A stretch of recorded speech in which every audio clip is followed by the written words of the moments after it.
Good morning, YouTube. All right, here we are once again. Good morning, Blackfire. Good to see you. You are early. You're the first person. You're the first person. Good to see you, man. Hope you're doing well.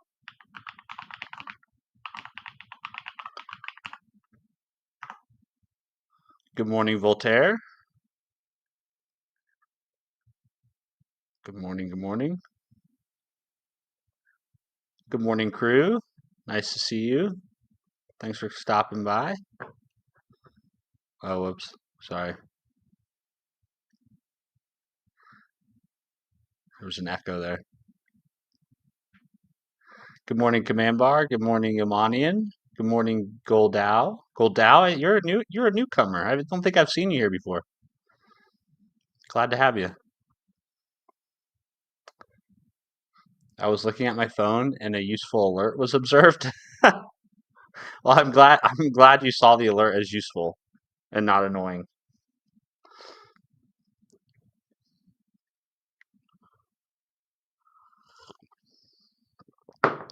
Excuse me.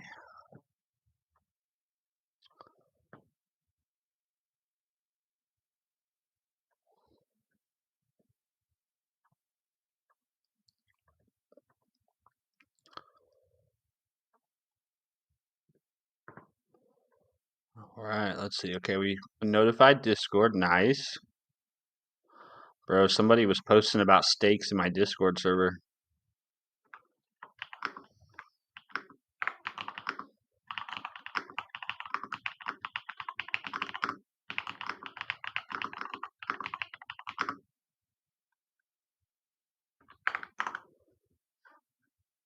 Okay.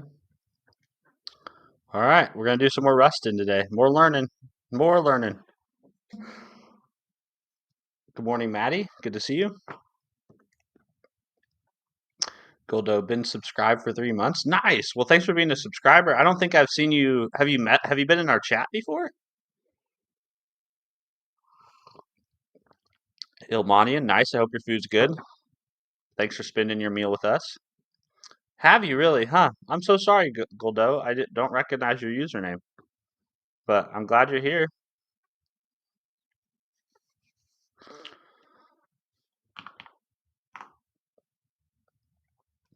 I am glad you are here.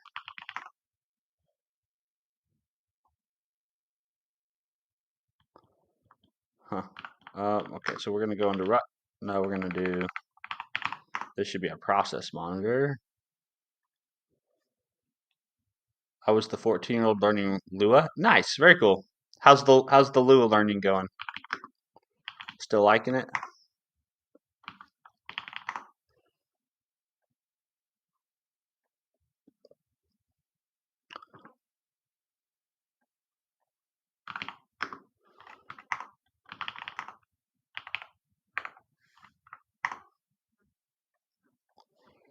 Although I don't know if we're actually going to get to do any wrestling today. I think we're just going to end up doing a lot of reading.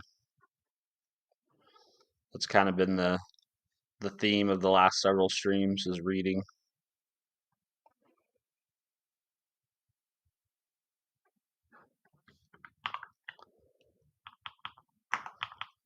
We're getting close to being done with wrestling. We don't have that many more exercises to go. We just need to learn about ARC and cow.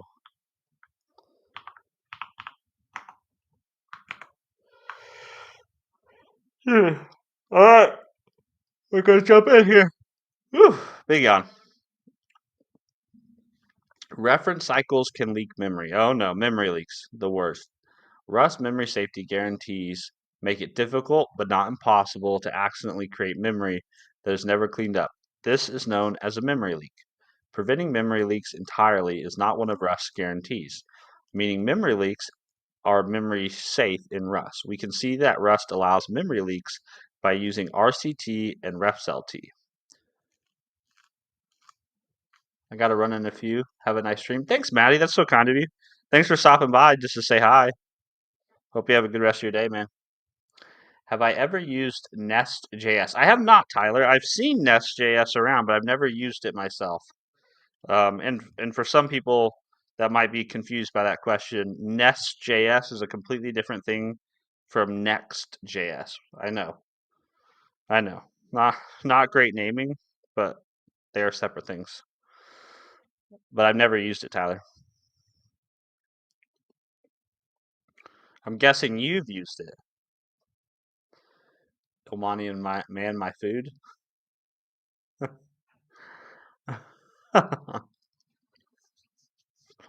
I'm glad your food's good.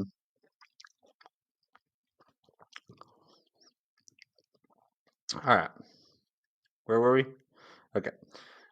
It's possible to create references where items refer to each other in a cycle. This creates memory leaks because the reference count of each item in the cycle will never reach 0 and the values will never be dropped.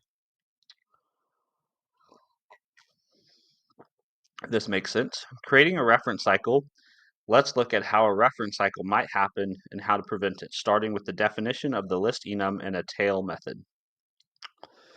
Okay. What does this do? Here's a list, and the tail method takes self, and it matches against self. And if self is a con with an item, it returns the item as an option. Otherwise, it returns none. Okay. We're using another variation of the list definition. The second element in the cons variant is now ref cell RC list, meaning that instead of having the ability to modify I32 value as we did in listing 1524, we want to modify the list value cons variant is pointing to.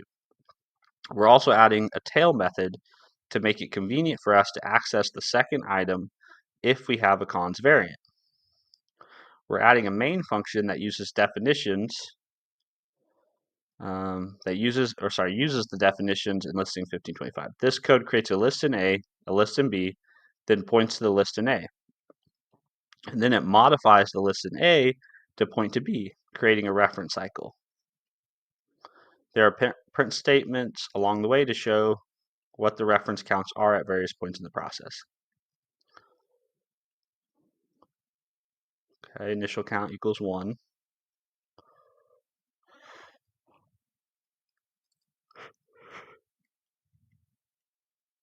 Okay, we create RC list instance holding a list value in the variable A with an initial list 5 and nil. We then create an RC list instance holding another list. We modify A so it points to B instead of nil, creating a cycle. We do that by using the tail method to get a reference to the ref cell in A, which we put in the variable link. Then we use the borrow mut method to change the value inside from RC list that holds a nil value to RC list in B. When we run this code, keeping the last print line commented out for the moment, we'll get this output. Okay. Yep, at the end of main. Rush drops the variable B. Thank you very much, Omanian. Appreciate that. I'm going to have to use it in my graduation thesis. Nice, very cool. Yeah, I've never used it myself either, so I hope it goes well. What will you use it for exactly, if I may know? I'm pretty sure Nest.js is a server-side framework for JavaScript, right? Yeah, a Node.js framework for building server-side applications. I think it's older too, right?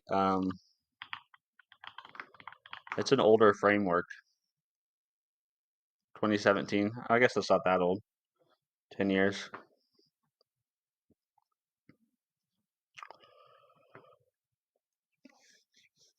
Oh, my nose is so itchy.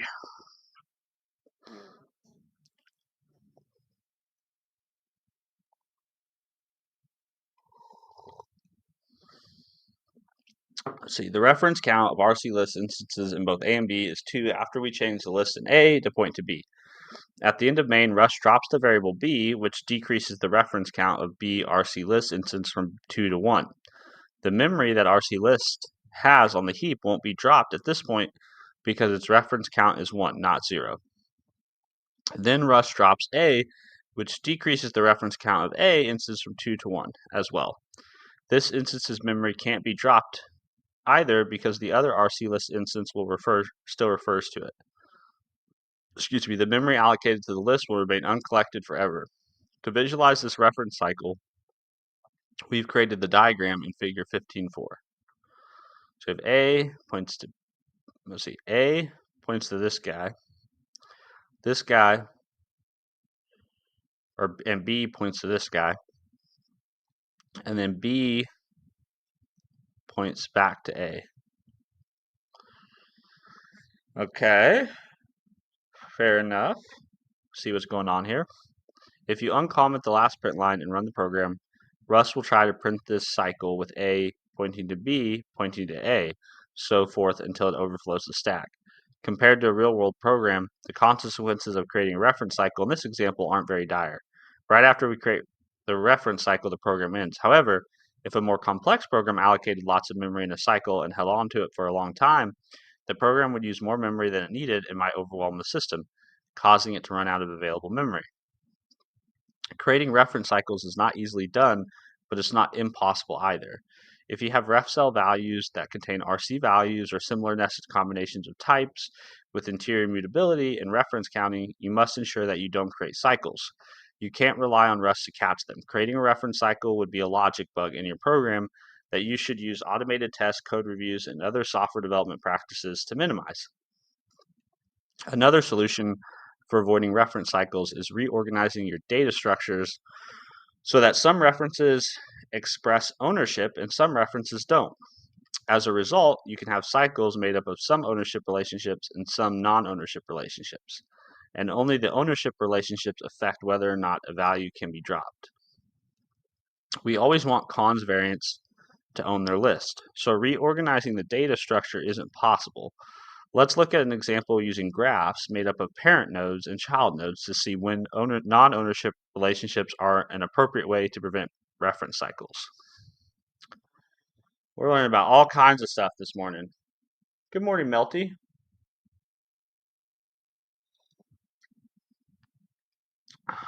Tyler, cursor it is then? What do you mean cursor it is then? Like you're going to go use cursor? Is that what you mean?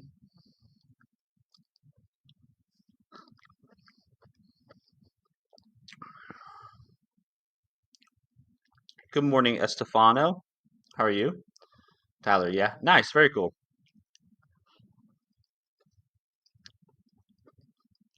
Ilmani, do you love reading?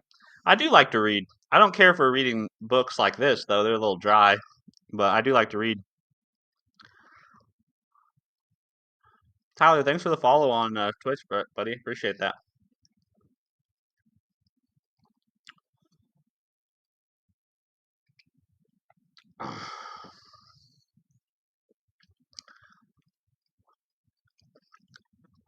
I'm actually quite ready to be done with Rust, if I'm honest with you guys. But the thing is, I started this Rustlings thing, and I started the Notepad thing, and I'm committed to finishing them. But if I'm being completely honest, I am ready to move on. Oh, can you guys not hear the... Oh, you guys couldn't hear the music. I'm sorry about that. That's weird. I don't know why that was doing that.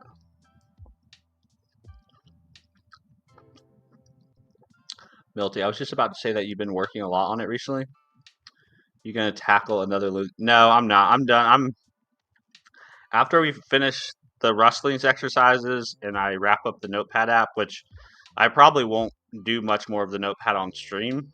I'm gonna go full on into builder mode.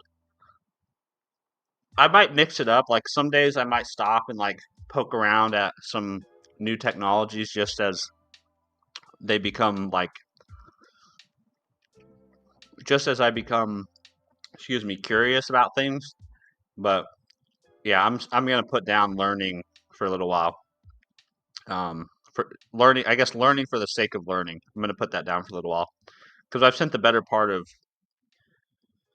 the last 90 days, basically just learning new languages for the most part.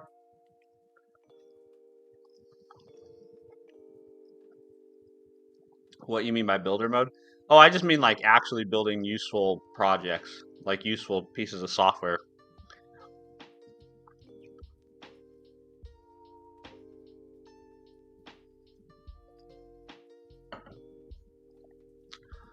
Which is to me is far more fun than just sitting around learning. How far on the Notepad app? We're pretty far. Yeah, we're at a point where really, I mean, it does all the basic functionality. There's not too much left to add. How did the senior dev thing go? What do you mean senior dev thing, Melty? Kurtz, I assume you have a list of ideas. Oh, for sure, yeah. I have 3 big projects I like to do this year at least, and then if anything comes up in addition. See the AI senior dev. Oh, yeah. I completely forgot about that. It's still going. I haven't worked on it much the last few days, but it's still going. It's something I want to hack on. It's not a primary focus, but definitely something I like. I've enjoyed playing around with. I'm currently trying to build a multi-line text prompt for that agent using Spectre console. That's what I'm currently doing. I took a little bit of a side quest where I'm trying to build like a package that I can share with other people because I'm sure other people have the same problem. But yeah, it's going good. It's fun.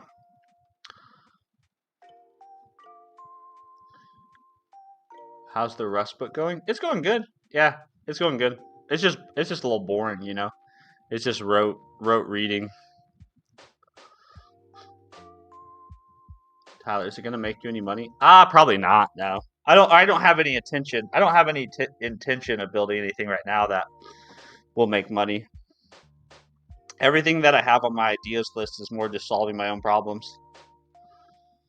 Melty Spectre console is what I use for mine. I'd suggest looking up Textualize too, just another 2E thing, but it's pretty fucking gorgeous. Oh, nice. Okay, yeah, I'll have to look up Textualize.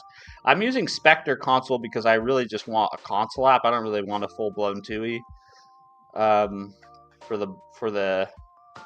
my coding agent thing. I've been building a 2E for Twitch and YouTube chat, which I'm using a library called Termina, and that's been pretty cool. But I'll have to add Textualize to the list.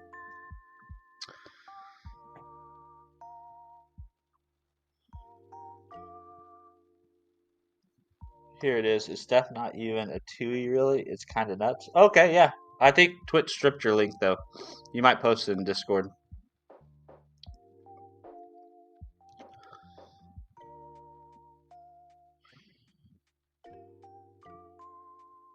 Alright. Now we're learning about weak. Darn Twitch. I know. Twitch is always jamming us up like that, motherfuckers. So far, we've demonstrated that calling RC clone increases the strong count of an RCT instance, and an RCT instance is only cleaned up if its strong count is 0. You can also create a weak reference to the value within an RCT instance by calling RC downgrade and passing a reference to the RCT. Tyler, do a $1 million challenge. Build and code a product live until it makes $1 million. I saw a guy doing it, and it would be fun to watch. Dude, $1 million seems like excessive. I just want to make $1,000 extra dollars. The thing is, though, I never have ideas that I feel passionate about enough to want to build them, maintain them, sell them, support them. So I just continually just try to focus on building things that solve my problems or scratch my own itch. And that's fun. And I'm hoping that one of these days I stumble across something that might also solve someone else's problem enough that they're willing to pay me for it. But I don't have any ideas. I mean, that sounds like a cool idea. I just don't have any ideas of what I would try to build to earn $1,000 extra a month. Multi bet posted it in coding. Oh, thank you very much, man. Appreciate that.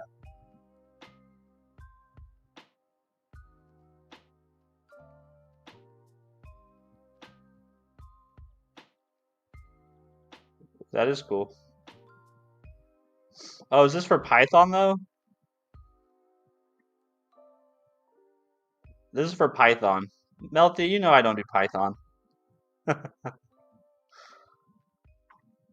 But cool. Cool project. I like the look of it.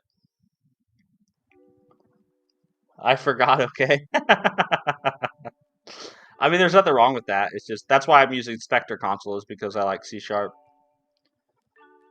Good morning, Jaquise.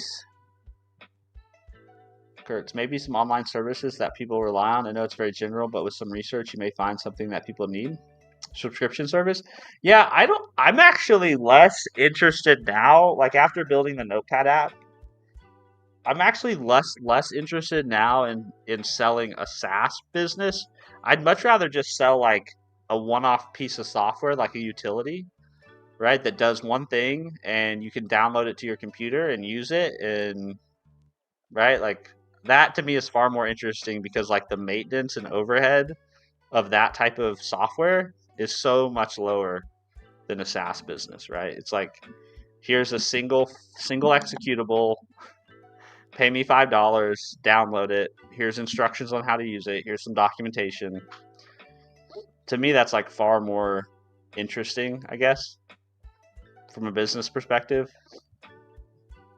Because anything I do, the thing is, anything I do has to be in addition to like the rest of my life.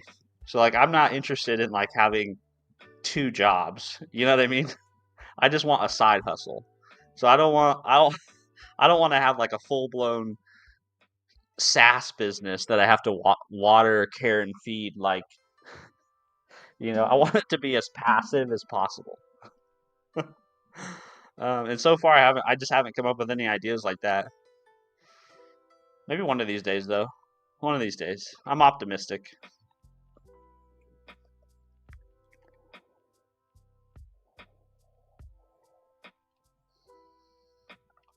All right. I'd like to say something. You can make the Notepad app cost money. Oh yeah, but then I don't think people will be willing to pay that. Maybe I'll just link to my my donations website on the GitHub README, and be like, hey, if you enjoy this, you can give me $1 or something. Voltaire, I've always wanted to create a bootstrap language. Starts super simply, used to build and extend itself until it's super flexible, and can even be used to build any language with as few footguns as fast as possible. I think it sounds fun. I have no interest in building developer tooling, though.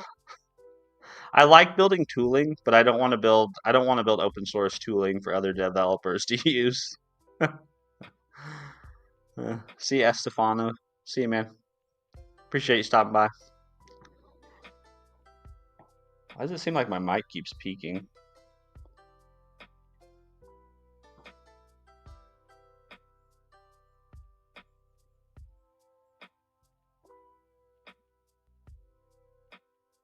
Test, test. Hello, hello.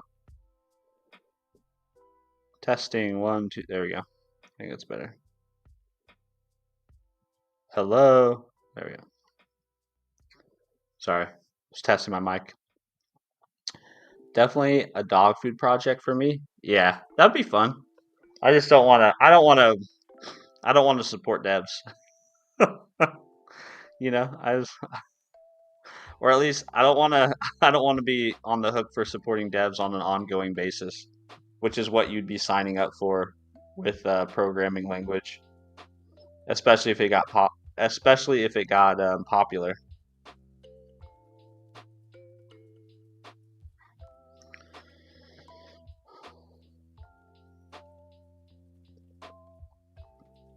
So that C++ thing, I'm trying to make a pro uninstaller. This is not fun. Does not sound fun. All right, you can also create a weak reference to the value within an RCT instance by calling RC downgrade and passing a reference to the RCT. Strong references are how you can share ownership of an RC instance. Weak references don't express an ownership relationship, and their count doesn't affect when an RCT instance is cleaned up. They won't cause a reference cycle because any cycle involving strong references will be broken once the strong reference count of values involved is 0. Excuse me. When you call RC downgrade, you get a smart pointer of type weak. Excuse me. Instead of increasing the strong count in the RCT instance by 1, calling RC downgrade increases the weak count by 1. The RCT type uses weak count to keep track of how many weak references exist, similar to strong count. The difference is the weak count doesn't need to be 0 for the RCT instance to be cleaned up. Because the value that weak T references might have been dropped, to do anything with the value that a weak T is pointing to, you must make sure that the value still exists. Do this by calling the upgrade method on a weak T instance, which will return an option. You'll get a result of some if the RCT value has been dropped yet, and a result of none if the RCT value has not been dropped yet, and a result of none if the RCT value has been dropped. Because upgrade returns an option, Rust will ensure that the sum case and the none case are handled and there won't be an invalid pointer. As an example, rather than using a list whose items know only about the next item, we'll create a tree whose items know about their children items and their parent items. Okay, creating a tree data structure, a node with child nodes. To start, we'll build a tree with nodes that know about their child nodes. We'll create a struct named node that holds its own i32 value as well as a reference to its children node values. We want a node to own its children, and we want to share that ownership with variables so we can access each node in the tree directly. To do this, we define vect items to be values of type C. We also want to modify which nodes are children of another node. So we have a ref cell T in children around vec RC node. Next, we'll use our struct definition and create one node instance named leaf with the value 3 and no children, and another instance named branch with the value 5 and leaf as one of its children. Okay, what do we got going on here? So we have a branch, which is a ref or is an RC of type node, and that node has a child who is this node. Okay, we clone the RC node in leaf and store that in branch, meaning the node in leaf now has two owners, leaf and branch. We can get from branch to leaf through branch.children. We can get from branch to leaf. Okay. But there's no way to get from leaf to branch. Yeah, that makes sense. The reason is that leaf has no reference to branch. It doesn't know they're related. We want leaf to know that branch is its parent. We'll do that next. Adding a reference from a child to its parent. To make the child node aware of its parent, we need to add a parent field to our node struct definition. The trouble is in deciding what the type of parent should be. We know it can't contain an RCT because that would create a reference cycle with leaf.parent pointing to branch and branch.children pointing to leaf, which would cause their strong count values to never be 0. Thinking about the relationships another way, a parent node should own its children.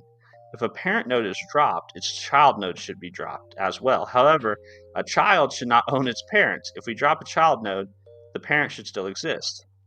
This is a case for weak references. Oh, come on. You're gonna let the child be dropped? And the parent's not gonna go with the child? Oh, I don't know about that one. So instead of RC, we'll make the type of parent use weak, specifically a ref cell weak node. Now our node struct definition looks like this. So node, ref cell weak node. A node will be able to refer to its parent node, but doesn't own its parent. We update main to use this new definition, so the leaf node will have a way to refer to its parent.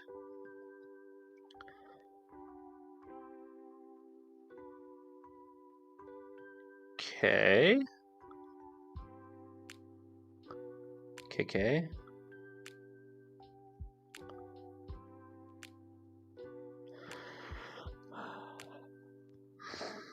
How unintuitive.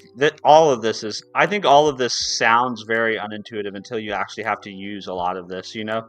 That's the one problem when you're learning this way, when you're just kind of learning through reading a book. right? And I think we probably all, if any of us went to high school or college, like you probably experienced this where you're learning information out of context, which makes it kind of difficult to grok in a lot of ways. Like you can conceptually, like you hear what somebody's saying, you're reading what they're saying, but like you don't really own the information until the first time you really have to wrestle with it. And I think that's just the nature of doing stuff like, or using these types of things to learn. And that's why I think I'm such a big fan of project-based learning, because project-based learning forces you to learn about concepts in a concrete example, in a concrete reality, where you can see oh, this is the problem this thing was designed to solve. And when you learn about something outside of a context like that, to me it's just hard to grok it. It's hard to really own that information, right?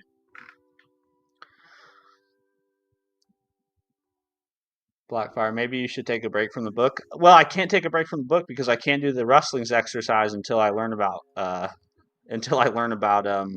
ARC. So I've got to do this to figure out ARC. Yeah, I mean I don't mind doing the book. I just it's always very clear to me that like this is not the most optimal way to retain information.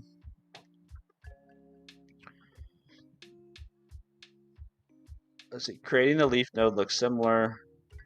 Leaf starts out without a parent, so we create a new empty weak node reference instance. At this point, when we try to get a reference to the parent of leaf by using the upgrade method, we get a none value. We see this in the output from the first print statement when we create the branch node. It will also have a new weak node reference in the parent field because branch doesn't have a parent node. We still have leaf as one of the children of branch. Once we have the node instance in branch, we can modify a leaf to give it a weak node reference. We use the borrow mut method on the ref cell in the parent field of leaf, and then we use RC downgrade function to create a weak node reference to branch from the RC node in branch. When we print the parent leaf again, this time we'll get a sum variant holding branch. Now leaf can access its parent. When we print leaf, we also avoid the cycle that eventually ended in a Stack Overflow, like we had in listing 1526. The weak node references are printed as weak. The lack of infinite output indicates that this code didn't create a reference cycle. We can also tell this by looking at the values we get from calling RC strong count and RC weak count. Okay, so now we're going to do some visualization with the counts. Let's go ahead and run this.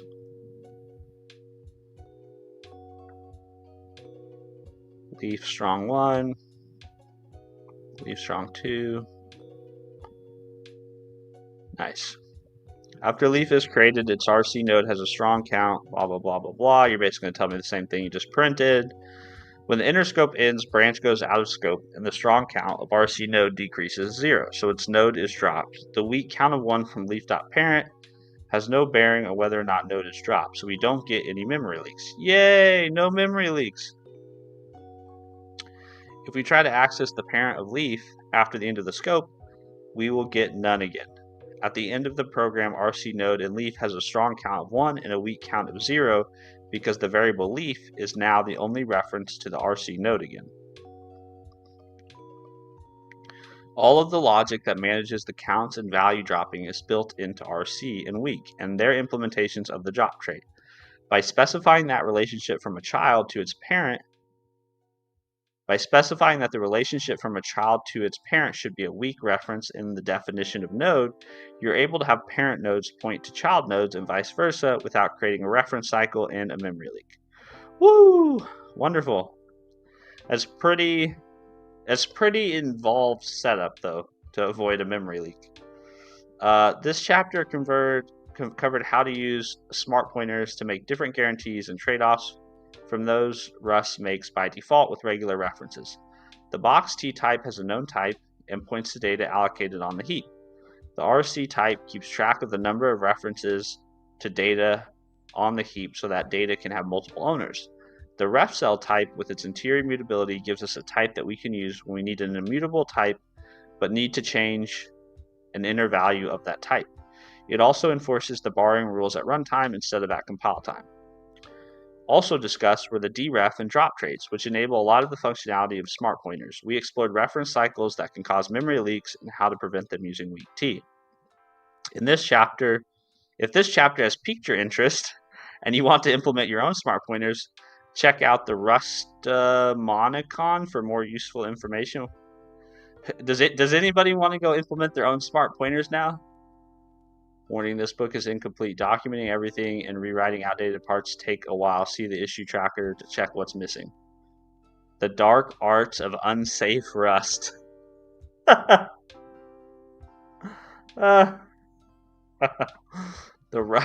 Rustonomicon. Interesting. That's hilarious. Next, we'll talk about concurrency in Rust. You'll even learn about a few new smart pointers.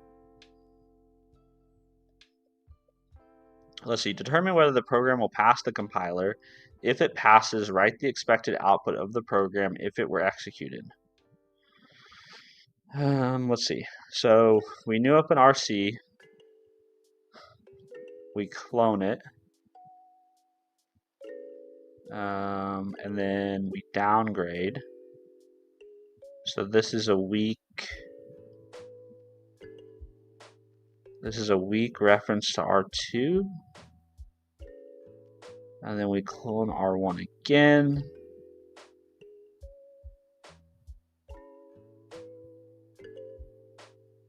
And then we get a weak count of R1 and a weak count of R2. So this is a strong, right? And then this returns a weak. So R2 is strong, that's 1. Weak, that's 1. R5 is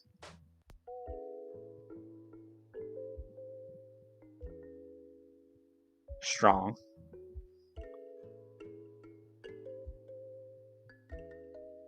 I don't know if this will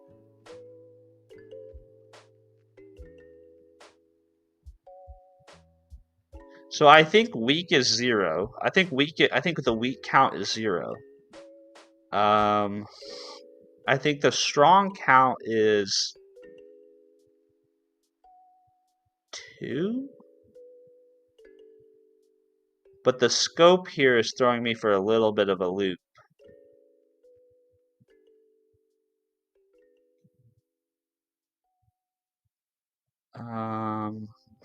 No, I think strong counts 1 because even though R2 is a strong reference, it goes out of scope, so it's going to get dropped.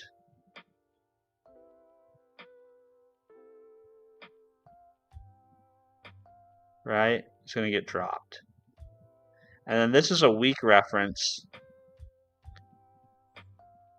So when we call upgrade on it, I think we're going to get none.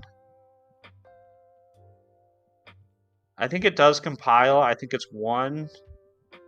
I think it's 1 and 0. I'm 50-50 on if that's right. The program does compile. The output, okay. Okay, 3. There's 3 strong refs are R1, R5, and R6. The one weak ref is R4, which is dropped at the end of main. R2 is dropped at the end of its scope. Okay, so R1. Oh, R1 counts towards the count. Okay. R5. Okay, that's where I thought the 2 came from. Why R6 though?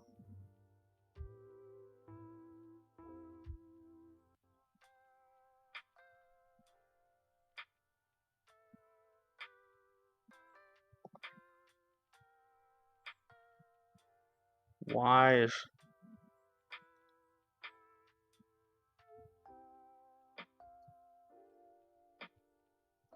What does upgrade do? Ref RC upgrade.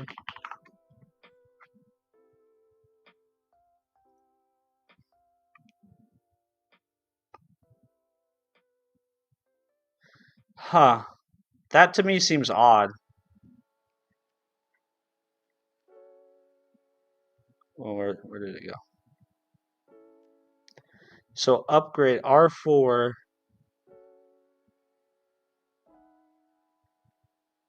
So weak reference to R2, but R2 went out of scope.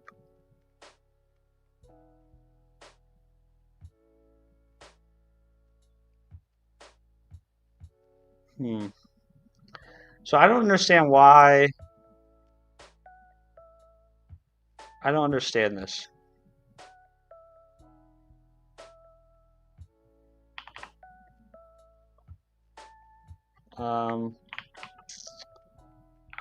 Let's see. I'm looking at this bit of code.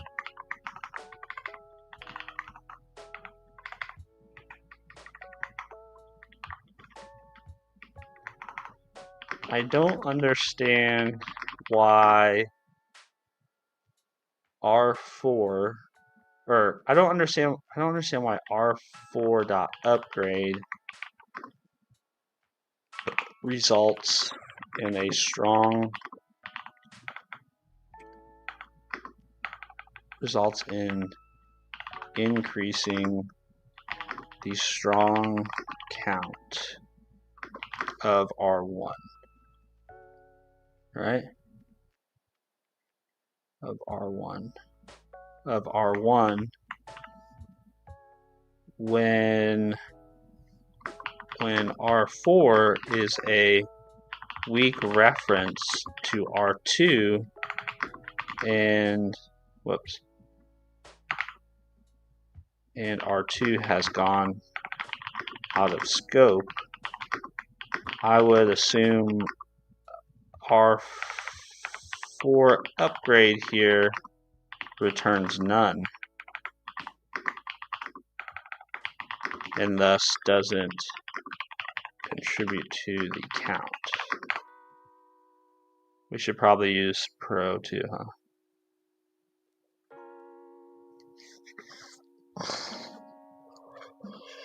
See if Gemini can unconfuse me. Hello, Butterscotch.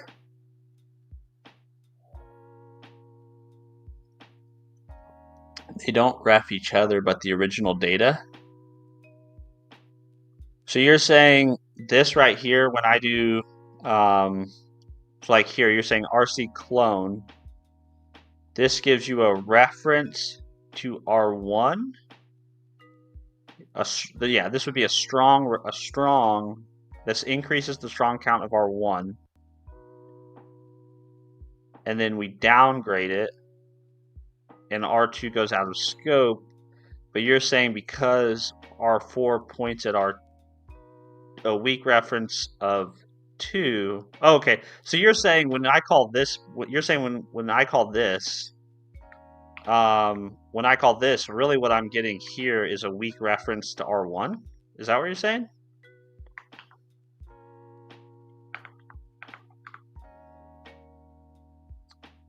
The data are, the data are, so you're saying this ends up being a weak reference to this. They don't reference each other, they just reference the data. Oh, interesting. Okay, that's not confusing at all. Okay. They reference the data.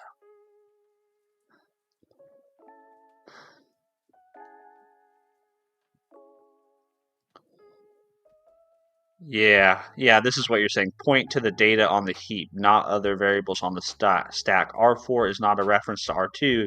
It is a reference to the value 0 that R2 happened to be pointing at. Okay. Voltaire knows what's up. All right. That makes sense.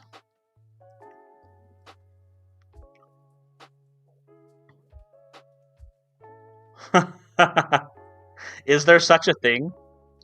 Is there such a thing as fearless concurrency?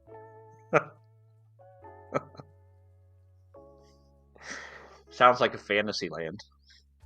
Sounds like what you would name the next fantasy theme park. I'd like to say something. I always fear concurrency. Everyone does. I don't think there's such a thing. I don't think there's such a thing.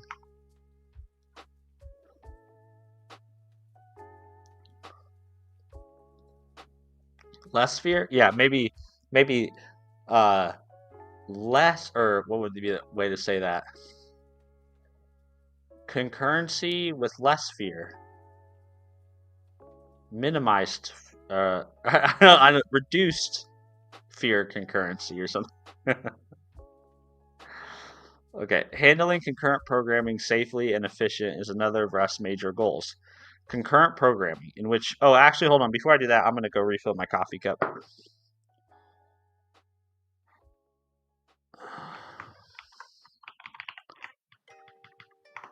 If I'm going to sit here and read about the Rust lang, I'm going to have some nice coffee while I do it.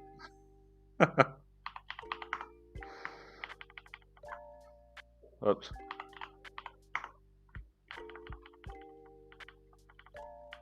Be right back.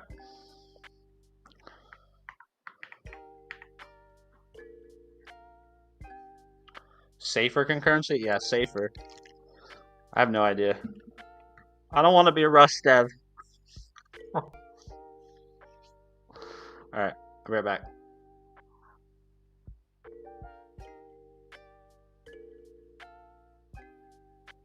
Oh, hold on. Somebody asked a question. Let's see, Carrie. Hey, I'm a beginner solving logical programs like star patterns and finding min-max. I don't know what a star pattern is. Finding min-max element from an array. Can you tell what's my level right now in terms of problem solving out of 10? Well, if the only thing you're doing is solving problems that involve just like logical things like leak code like problems, I don't know, probably pretty early. I don't know, maybe like a 4, somewhere between a 4 and a 6, you know? I mean, I think when you start solving like end to end, like how do I build I don't know, how do I build something that can capture data, retain data, store data, show data to a user? Like once you start building, I think, end to end solutions that solve like real concrete real world problems, then maybe you're a little bit higher. I don't know. It's kind of arbitrary though. A 1 to 10 scale of how good you are at problem solving. It's kind of subjective. But I don't think being able to solve logic programs is a whole different kind of problem solving from like building actual software. Those are just two different things. I know people have strong opinions about that, but I would much rather have somebody. I would much rather work with another engineer who has built like 5 or 6 side projects than work with somebody who has a really high leak code score. I have a solid understanding of fundamentals, but I always fail in logical leak code like problems. I mean, leak codes it's just a different skill. Like being really good at data structure and algorithm problems and being good at building software, they're not. I don't really think they're the same thing. Like leak code has far more to do with like pattern recognition and lots of practice than it does with actually knowing how to build software, in my opinion. That's just me, but that's my thoughts. Good morning, Mark. Good to see you. I'm gonna run and get some coffee. I'll be right back. We gotta do more reading. So coffee we must. Carrie, what interviewer doesn't ask only fundamentals? I don't know. I mean, if your interviewer is if all the interviews you're having is just wanting you to prove how good you are at leak code, I mean, if you want jobs at those places, then you sort of just have to deal with it and try to get better at leak code. uh, or try to find places that don't care about your leak code abilities and actually care about like, can you build software in whatever tech stack you want to work in. Yeah, I mean, if it was me, I'd probably just be very honest and open in interviews and be like, look, I don't grind leak code. So if you're interested, if you're looking for someone who's like exceptionally good at leak code problems, I'm not your guy. But if you want somebody who can solve problems with code, I will, actually solve real business problems with code. I'm your guy. and let me show you how I would do that. Give me a business problem, and I'll talk you through what I would build and how I would build it.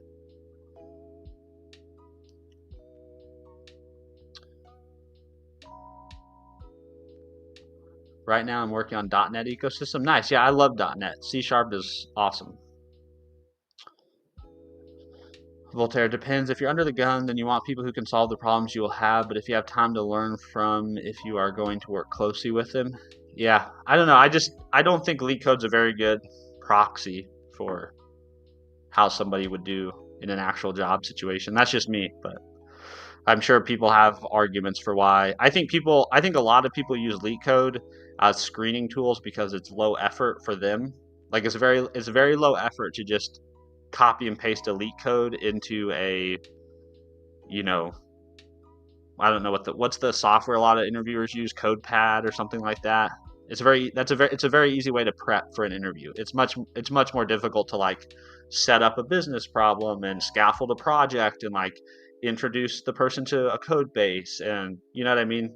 It's probably much more a reflection on their lack of willingness to prepare or build an interview process that's actually good than it is on anything else. Good morning, Gun. Okay, now I'm gonna go get coffee.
Hello, sorry, I made it back.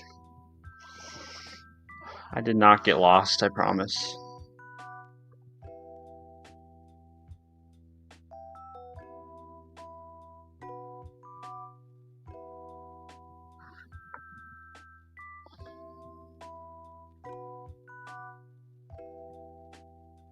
Kelsey Freeborn 4063 says lies. I had to lead him back. Good morning, honey. You're up early. Test, test. Testing 1, 2, 3. Huh, I don't know why my audio keeps resetting on me.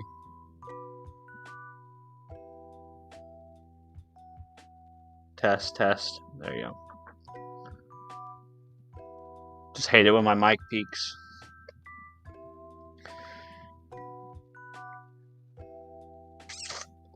TTS, interesting. Yeah, it's only Kelsey has TTS powers. She's special.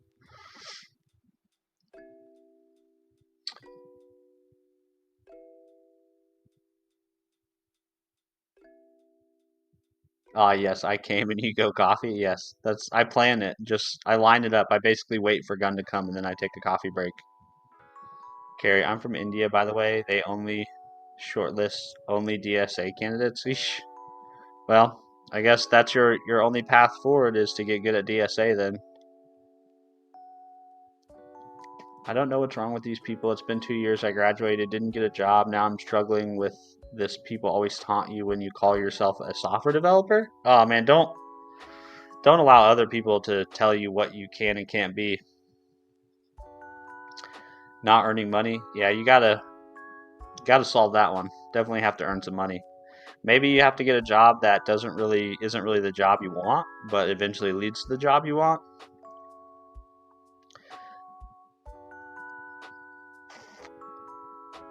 Hello, Stephen. I'm working on a new feature. It was a ticket in job orders, which also include dispatch of workers. My current understanding of this business flow is that you need to create a ticket, create a job order based on that ticket, then assigned selected workers or teams. If you were me, how would you build it and how will you handle the data? Okay, hold on. So, my current understanding is you need to create a ticket, create a job order based on that ticket, then select assigned workers or teams. I guess this is just kind of your classic forms over data application, right? You'd have I guess if you're building this like a web app, you'd have some sort of page where, you didn't also say if there's identity involved, right? So I'm guessing, I don't know if this is public or an anonymous type of system or if these are authenticated users or what, but you'd basically just have a form where someone can create a ticket, probably persist that ticket to a database, and then probably some sort of automated creation of the job order. The job order probably has a reference or some sort of ID that points back at the ticket so that you can have sort of a child-parent relationship between the tickets and the job order. And then I'm not really sure what the business logic is for assigning workers or teams, right? Who does that? How do they do it? Or is that something your program should have in it? Like the logic is buried into your program, how workers and teams get assigned to the job orders? But it just seems like your classic forms over data type of application. Gun high. All my exes live in Texas. Nice. I don't have any exes. So I just have a wife and she lives here with me. Gary, I didn't join anywhere because I want I'd like to say something. 'Tis a momentous occasion. I have finished the actual colors portion, not the make your own in the app, the GitHub theme. Nice, let's go. Thank you, Blackfire. I'll be interested to see it. Nice. That's the most iconic song from GTA San Andreas. All My Exes Live in Texas is the most iconic song from GTA.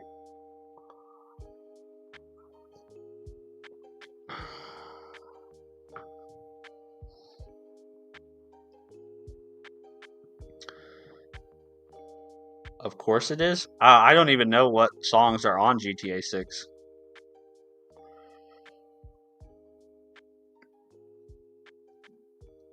Or not, sorry, not GTA 6, GTA San Andreas. It's been forever since I played that game.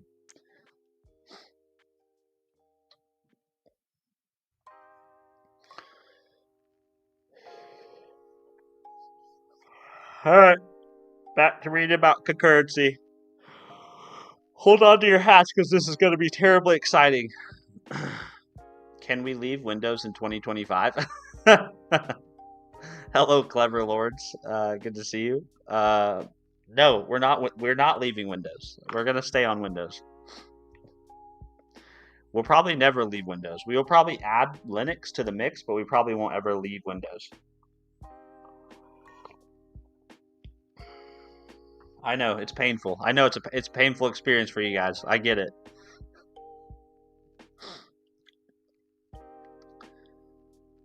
Unfortunately, Microsoft is too integrated in my everyday life. Kelsey Freeborn 4U63 says yawn. Well, Kels, just hang out here for a little bit longer. I'll read the book, and then you'll fall back asleep. Did we just become best friends? Underdog Engineer, thank you for the follow on Twitch, man. Appreciate that. No, leave Windows in 2026.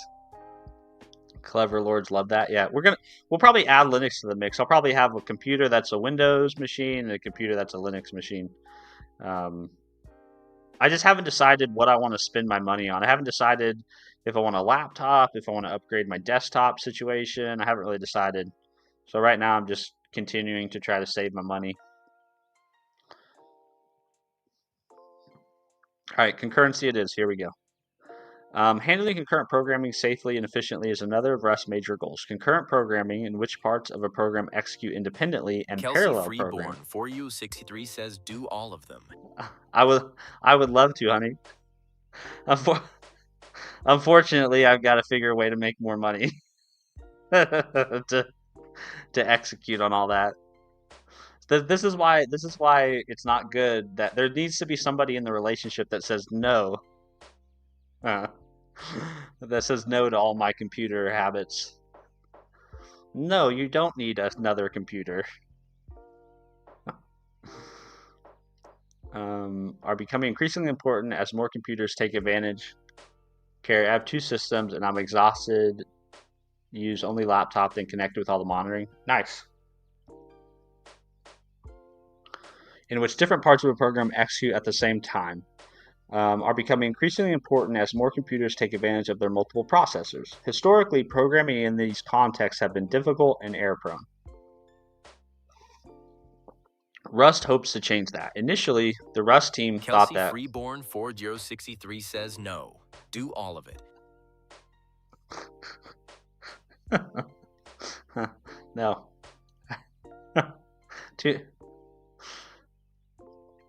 You can never have more compute. I love you, honey. Historically, Initially, the Rust team thought that ensuring memory safety and preventing concurrency problems were two separate challenges to be solved with different methods. Over time, the team discovered that the ownership and type systems are a powerful set of tools to help manage memory safety and concurrency problems. By leveraging ownership and type checking, many concurrency errors are compile time errors in Rust rather than runtime errors. Therefore, rather than making you spend lots of time trying to reproduce the exact circumstances under which a runtime concurrency bug occurs, incorrect code will refuse to compile and present an error explaining the problem. As a result, you can fix your code while you're working on it rather than potentially after it has been shipped to production. We've nicknamed this aspect of Rust Fearless Concurrency. Fearless concurrency allows you to write code that is free of subtle bugs and is easy to refactor without introducing new bugs. Excuse me.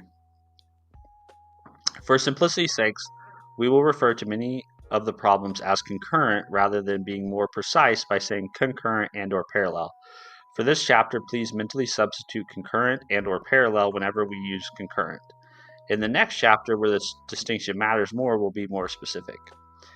Many languages are dogmatic about the solutions they offer for handling concurrent problems. For example, Erlang has elegant functionality for message passing concurrency, but has only obscure ways to share state between threads.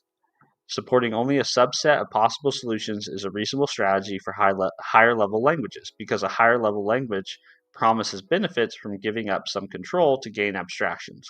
However, lower level languages are expected to provide the solution with the best performance in any given situation and have fewer abstractions over the hardware.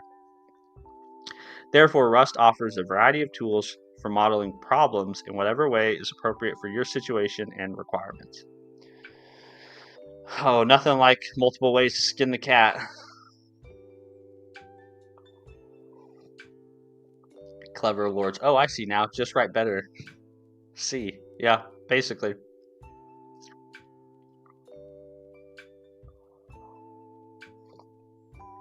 What happened to my music? Did I turn it down all the way? Oh yeah, there it is. Here are the topics we'll cover in this chapter. How to create threads to run multiple pieces of code at the same time. Message passing concurrency, where channels send messages between threads. Shared state concurrency, where multiple threads have access to some piece of data.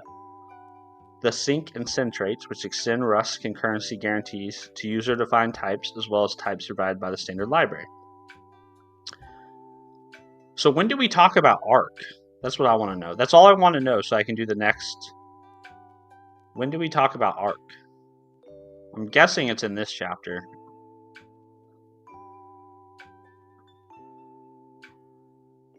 ARC.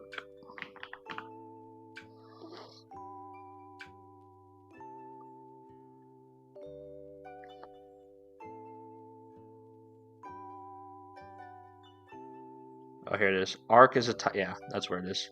Fearless concurrency. So we're almost there. Shared state concurrency. That's where I think we talk about it. So we're getting closer.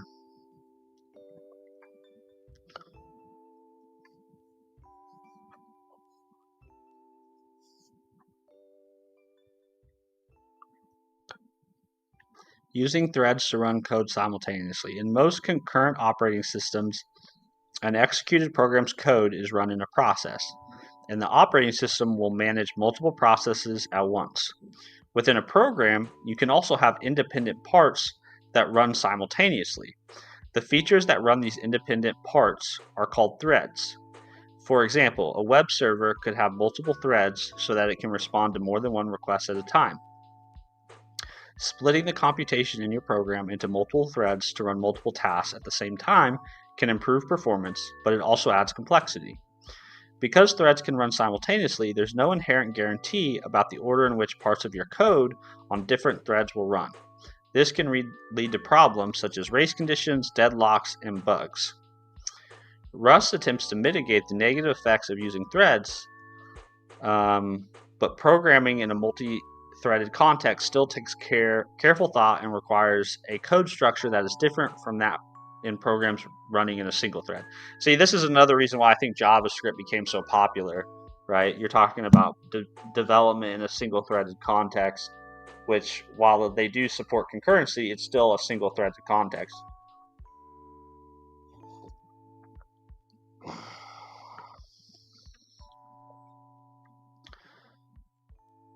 I'm a bit late to this. You already passed generics or what? We already touched on generics, Clever Lords. No, this is an awesome part of Rust. If it compiles, there won't be any data races. That is an awesome part of Rust. For sure it is. It's like a whole class of bugs that you don't have to worry about, which is really nice. Clever Lords, how? We covered generics in the rustling exercises. I'm sure I'm not an expert at generics by any means. That's the key is like you're never going to be an expert at anything just by reading a single book, right? To be actually really good with Rust, I would need to write a lot of Rust for many months, and I'm not going to do that. I have no interest in being a Rust developer. I'm learning Rust more so that I can just expose myself to it and learn about it enough that I could build some trivial things, but to be really good with Rust generics, I think you'd have to write a lot of probably library-like code in Rust. And I'm just not interested right now in devoting more of my life to that. Thank you very much for becoming a member, man. That's very kind of you. Sharat, I think is how you say that. From my pthreads perspective, that's insane. Oh, are you talking about the data races thing? Is that what you're talking about, Clever Lords? How is it when you said how? How does it prevent data races? It prevents data races through its ownership system. That's how it does it. Mark, nice emote. Clever Lords, yeah. Yeah, it uses ownership. Yeah, so it doesn't. Basically, you can only ever have one mutable reference to a piece of data at a time, and that is checked at compile time. So there's really not, in most cases, an opportunity where you'd have a shared reference that can be written to by multiple things at the same time, which is how it avoids data races,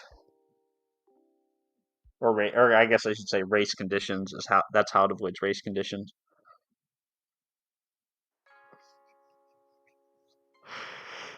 Uh,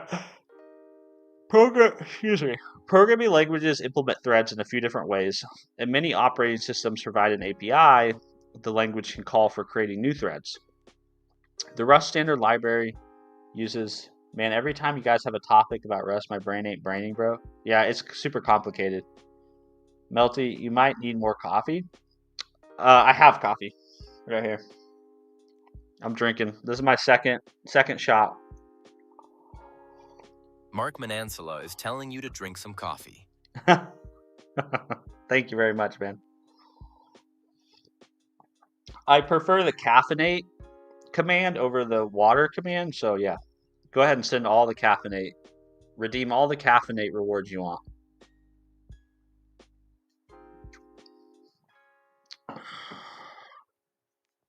Okay. The Rust standard library uses a one-to-one model of thread implementation, whereby a program uses one operate. Hello, Inspired. Good to see you, man. Good morning. It's the threads. Race conditions are the bane of my existence. I think race conditions are the bane of every programmer's existence because typically when you have a bug that's related to a race condition, it's very, very hard to reproduce. How's the morning going? The morning's going good. Yeah, no complaints, man. I'm healthy. My family's healthy. There's food in the pantry. There's hot running water, right? I've got nothing to complain about. Nothing at all.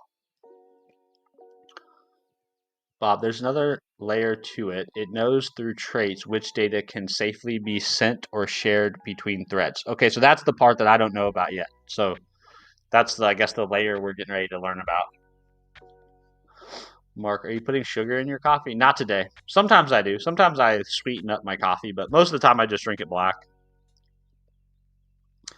Inspire, hell yeah. Feels so good to hear, man. Oh, thanks. Yeah. Yeah, I think you got to have perspective. I was at the office yesterday and I was listening to somebody talk about some health struggles that they had been having lately. And whenever you hear stuff like that, right, it just really puts life into perspective.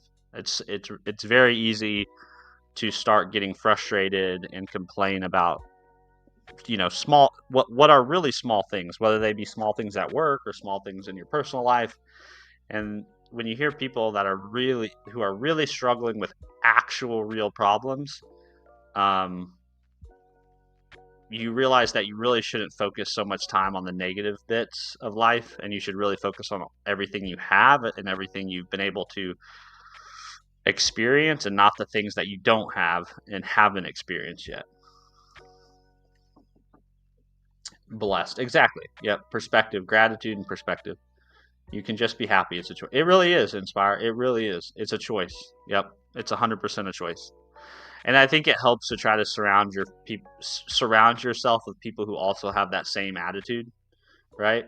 Because negative people tend to be like a cancer. They infect you, and they infect other people. And so you sort of want to cull people who are kind of Eeyores from your life, or at least limit your exposure to people who are Eeyores.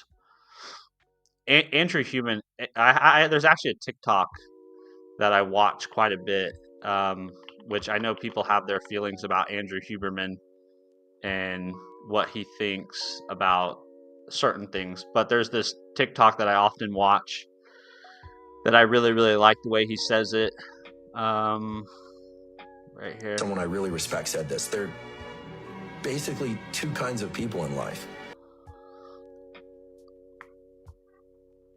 Let me stop that. I'm probably gonna get. I'm probably gonna get demarked for this, but there are basically two kinds of people in life. There are winners and there are losers. And the definition is this: losers take things that happen to them and that they feel inside that suck, and they wallow, and they use it for self or outward destruction. Winners take whatever they feel it, it sucks, and they transmute it into things that are good for themselves and for the world. Period. End of story. Yeah. And so, like, you want to be a winner, and you want to surround yourself with people who are winners, right?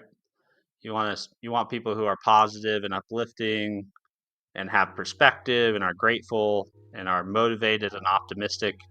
You do not want people who are negative and doom and gloom, and yeah, you don't want to be that kind of person.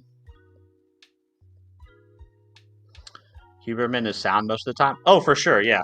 Yeah, I like Andrew Huberman. I know other people I know everybody on the internet has hot takes about every other person on the internet.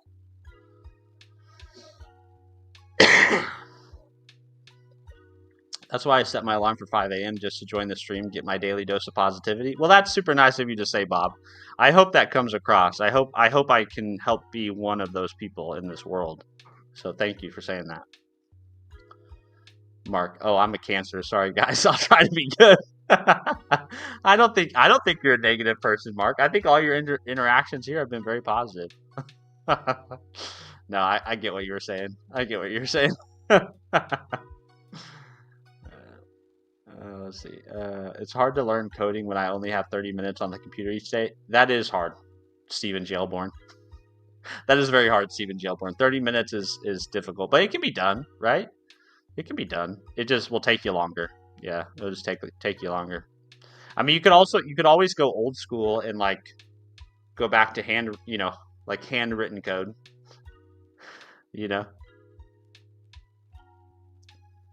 Somehow, if I don't wake up early, half of my vibe dies down.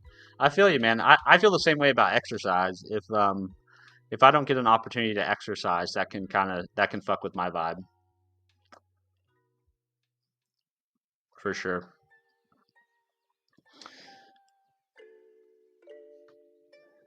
$30. We out here no lifing. I don't know. I don't know why somebody only gets 30 minutes. Steven Jailborn only gets 30 minutes at the computer. So I mean that could be for a lot of reasons, though. I don't know why. That's why that limit exists, but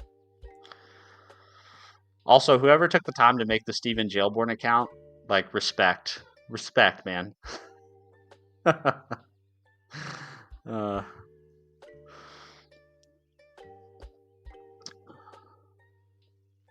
In jail, they limit your computer use. Oh, I get it. I get it. Now I get the joke. I see what you did there. Steven, free living is my second now.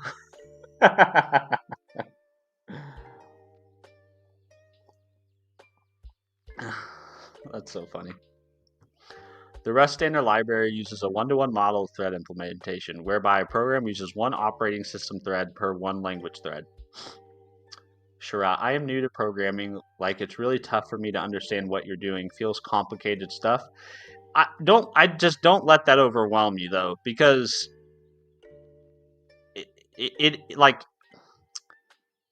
is complicated. Like, a lot of things are complicated, but they're only complicated because they're stacked upon layers and layers of prerequisite knowledge, right? It's kind of like trying to jump in and learn calculus when you haven't figured out addition and subtraction. So it's not that like it's beyond you, right? In the sense of like you don't have the ability to do these things. It's supposed to feel tough because things are hard.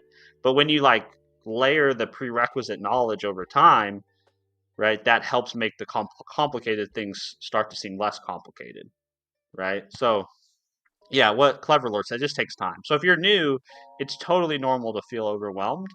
the thing is to just kind of remember to don't compare yourself to others. You're running your own race. If you can't, you can't compare yourself to somebody. I started programming 5 years ago. I would never compare myself to somebody who's 20 years into their programming journey, right? I can definitely aspire to them, and I can use them as motivation and encouragement and use them as a picture of what I could be one day. But you shouldn't compare yourself to them, or you shouldn't think that somehow you're not capable of what they're capable of. You are. You just are at the beginning of your journey, and they're further along on their journey. So it's totally normal to feel overwhelmed. Don't let that demotivate you, right? Look at that as an excitement. Look at all the things you have to learn and can go do, and all the opportunities you're going to have to get better at this thing. So just take it one day at a time. It's a marathon. It's not a sprint. Nobody gets out of this thing alive anyways. So take your time, have fun, enjoy the process.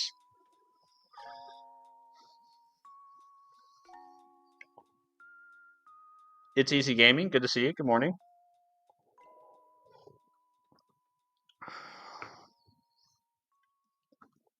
All right. There are crates that implement other models of threading that make different trade-offs to the one-to-one model. Okay, good to know. To create a new thread, we call the thread spawn function and pass it a closure containing the code we want to run in the new thread. The example in listing 6.1 prints some text from a main thread and other text from a new thread. So we have thread spawn, and then so main represents our main thread, and then this is our background thread, or a separate thread that we spawn from the main. Note that when the main thread of a Rust program completes, all spawn threads are shut down, whether or not they have finished running. The output from this program might be a little different every time, but it will look similar to the following. Let's see. So it looks like we got everything to run. So we should see 10 print messages from the spawn thread, but we don't. We only see 1, 2, 3, 4, 5. Yeah, so the spawn thread doesn't actually ever complete. Yeah. Okay. The calls to sleep thread force a thread to stop its execution for a short duration, allowing a different thread to run. The threads will probably take turns, but that isn't guaranteed. It depends on how your operating system schedules the threads. In this run, the main thread printed first, even though the print statement from the spawn thread appears first in the code. And even though we told the spawn thread to print until I is 9, it only got to 5 before the main thread shut down. If you run this code and only see an output from the main thread or don't see any overlap, try increasing the number and the ranges to create more opportunities for the operating system to switch between threads. Waiting for all threads to finish using join handles. Okay. So basically what we're learning about right now is we're learning about how to do some concurrent stuff, I guess. Yeah, we're learning about how to run code simultaneously using multiple threads. Although it's not really simultaneous because there's no guarantee that it gets scheduled in parallel right now.